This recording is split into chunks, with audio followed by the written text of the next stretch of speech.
ನಾರಾಯಣ ಅಖಿಲ ಗುರು ಭಗವನ್ ನಮಸ್ತೆ. ಸರ್ವತ್ರ ಗೋವಿಂದ ನಾಮ ಸಂಕೀರ್ತನಂ. ಗೋವಿಂದ ಗೋವಿಂದ. ஸ்ரீமன்னாராயணீயம் 91வது தசகம். பக்தியின் மேன்மை. மெய்ப்பொருள் அறிவோம். 90 தசகங்களாக அகில குருவான நாராயண பட்டத்திரி உலகியல் நடைக்கு உகந்த பிரவருத்தி லட்சணமான பகவானுடைய லீலைகளை கூறி, இனி பக்தர்களுக்கு வீடு பேறு பெற வேண்டிய வழியை கூறும் முகத்தான் பகவானுடைய திருக்கல்யாண குணங்களை கூற ஆரம்பிக்கிறார் நம் கவி பட்டத்திரி. தேவாதி தேவனே, அனைவருள்ளும் ஆத்மாவாக விளங்கும் ஸ்ரீ கிருஷ்ணா பொய்யான இவ்வுடல் முதலியவற்றில் பற்று வைத்து ஆத்தியாத்மிக, ஆதி பௌதீக, ஆதி தெய்வீகமாகிய மூவகை துன்பங்களால் நலிந்து பிறப்பு இறப்பு எனும் நிலை கொண்ட மனிதனுக்கு பகவானது திருவடி சேவையே பயம் போக்கும் சாதனங்கள். அனைத்திலும் சிறந்த வழி என கருதுகிறேன். அதனால் அந்த சேவையினால் பயம் என்பது அறவே அற்றுப்போகிறது.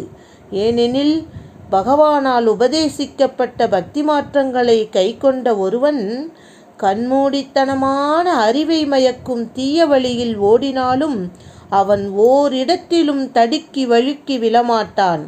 அதாவது பக்தி மார்க்கத்திலே தவறுதல், நழுவுதல் முதலிய குறைகள் ஏதுமில்லை என்பது பட்டத்திரியின் கருத்து.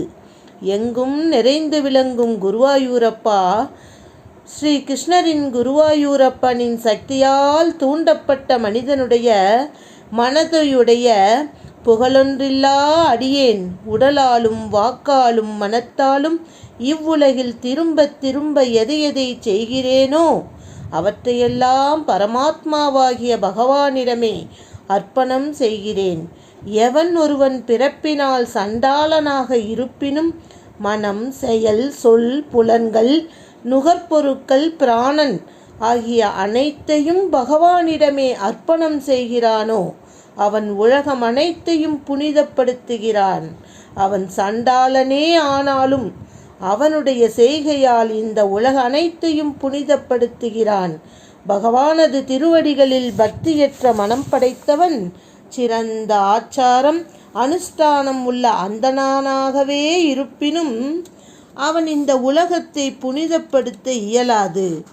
ஆகவே மனம், சொல், செயல், புலன்கள், நுகர்பொருட்கள், பிராணன் ஆகிய அனைத்தையுமே நாம் பகவானிடம் அர்ப்பணம் செய்ய வேண்டும் என்று நாராயண பட்டத்திரி கூறுகிறார். பயம் என்பது என்ன? தன்னின்றும் பிரிந்துள்ள இரண்டாவது பொருளின்றுதான் பயம் உண்டாகிறது என்பது வெளிப்படை. இரண்டாவதாக கருதப்படும் பொருளோ மனத்தின் கற்பனையிலே தான் உருவானது. காரியமான ஜீவனும் காரணமான பரமாத்மாவும் ஒன்றே. மண்ணினால் வணையப்பட்ட குடமும் மண்தான். அதுபோல பிரம்மத்தினால் உண்டு பண்ணப்பட்ட அனைத்தும் பிரம்மமே, அதை தவிர வேறொன்று இல்லை என்று மனத்தில் கொண்டு என் தகுதிக்கேற்ப அனைத்து பொருட்களிலும் பிரம்மமே உள்ளது என்ற நிச்சயமான புத்தியை நிலைநிறுத்துவேன். அவ்வாறு புத்தியினால் நிலைநிறுத்தப்பட்ட மனத்தில் மாயையினால் உண்டாக்கப்பெற்ற காமம், வெகுளி, மயக்கம் முதலியன சிறிது இடம் பெருமேயானாலும் அத்வைத பாவனையான ஒருமை, வேறுபாடற்ற தன்மை முன்போலே விளக்கமுறாது.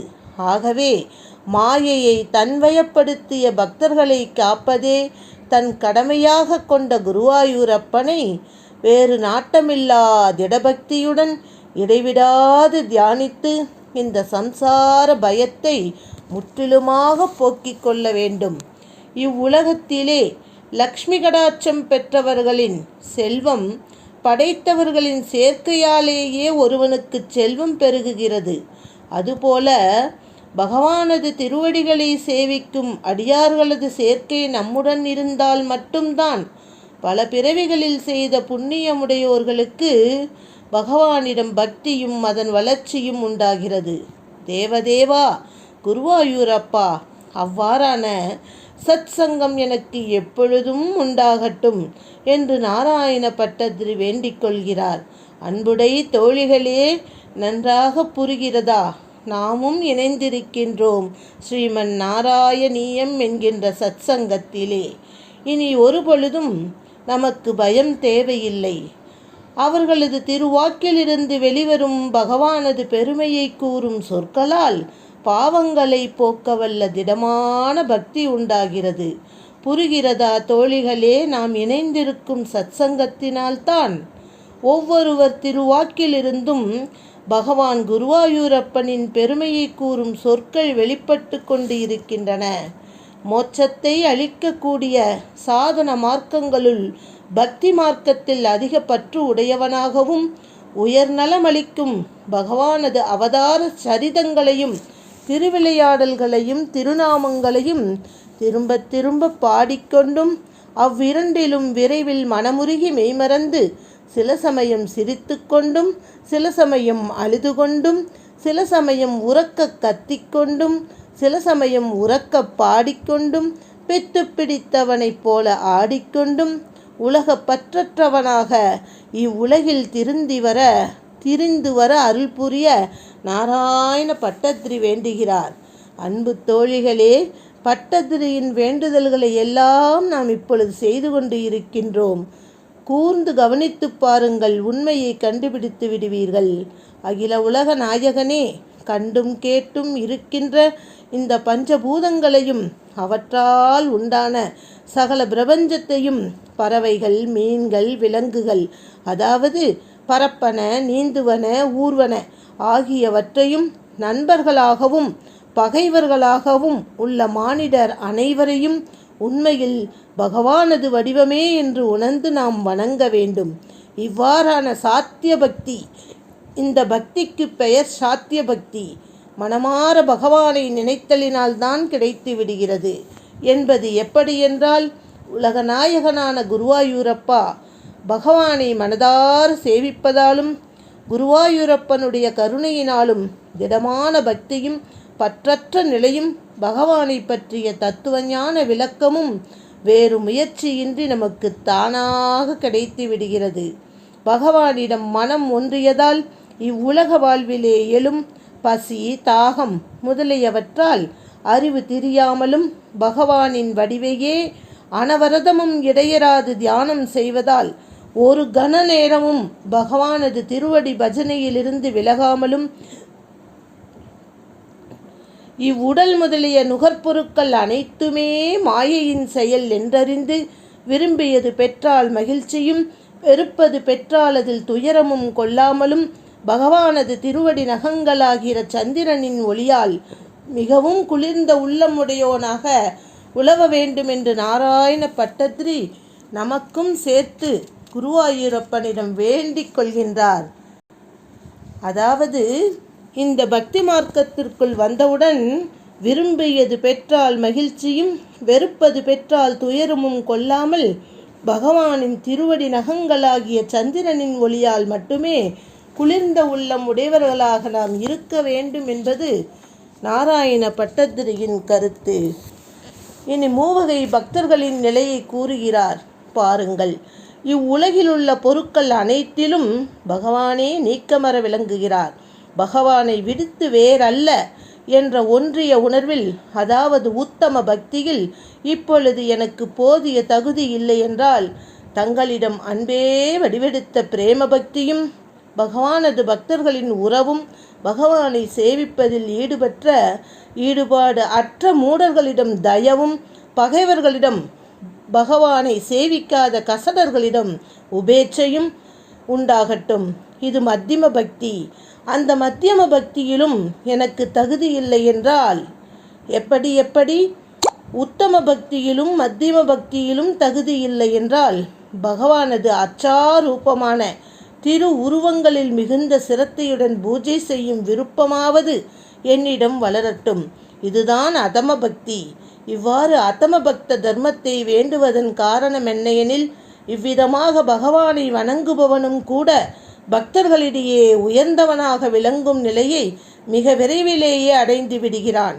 நாராயண பட்டத்திரி என்ன கூறுகிறார் தெரியுமா? நம்மிடம் உத்தம பக்தியும் மத்தியம பக்தியும் இல்லை என்றால் கூட திருவுருவை வணங்குகின்ற அதம பக்தி இருந்தால் அதை நாம் கெட்டியாக பிடித்து கொண்டால் வெகு விரைவிலேயே நம்மிடம் மத்திய பக்தியையும் உத்தம பக்தியும் அடையக்கூடிய வாய்ப்புகள் நிறைய இருக்கின்றது என்று கூறுகின்றார். உலகநாயகனான குருவாயூரப்பா பகவானது மாயை எனப்படும் ஆவரண சக்தி பகவானது உண்மையான பிரம்மஸ்வரூபத்தை மூடி மறைத்து அதையே நிலம், நீர், காற்று முதலிய பஞ்சபூதங்களுடைய உருவில் வெளியிலே தோன்றும்படி செய்கின்றது. அதாவது நிலமும் நீரும் காற்றும் பகவானே என்று கூறுகின்றார்.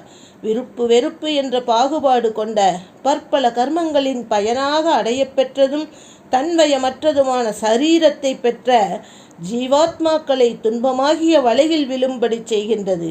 அப்படிப்பட்ட பகவானது மாயை என்னை வெற்றி கொள்ளாமல் இருக்கட்டும் என்று நாராயண பட்டத்திரி கேட்டுக்கொள்கிறார்.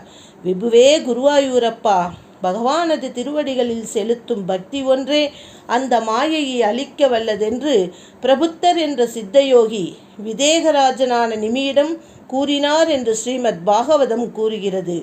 ரிஷபதேவருடைய புத்திரர்களில் 4வது புத்திரர்தான் இந்த பிரபுத்தர். இவர் ஜீவன் முக்தரும் யோகியும் ஆவார். பகவானிடத்தில் ஈடுபாடற்றவனுக்கு அவருடைய மாயையால் ஆத்மாவின் நினைவில்லாமல் ஆகிறது. இவ்வுடலில் நான் என்ற விபரீதமான எண்ணம் அவனுக்கு உண்டாகிறது. அதனால் தேகம் முதலிய 2வது பொருளிலே பற்று அவனுக்கு ஏற்படுகிறது. ஆகையினால் தான் பயம் உண்டாகிறது. ஆகையால் அறிவுள்ளவன் குருவே தெய்வமென்றும் ஆத்மா என்றும் கருதி ஒன்றுபட்ட பக்தியுடன் அந்த பகவானை நன்கு வழிபட வேண்டும். ஜீவராசிகள் அனைத்தும் படும் துன்பம் கண்டு எனக்கு விவேகமான நல்லுணர்வு உண்டாகிறது.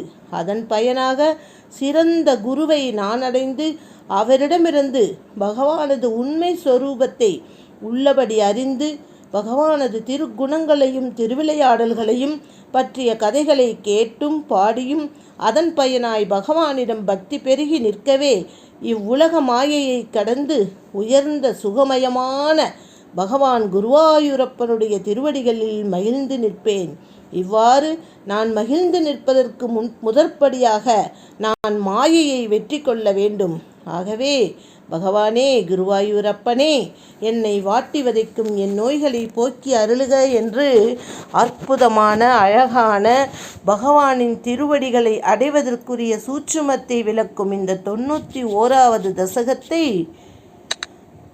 அழகாக முடிக்கின்றார் நம் அகில குருவான நாராயண பட்டத்திரி. ராதே கிருஷ்ணா.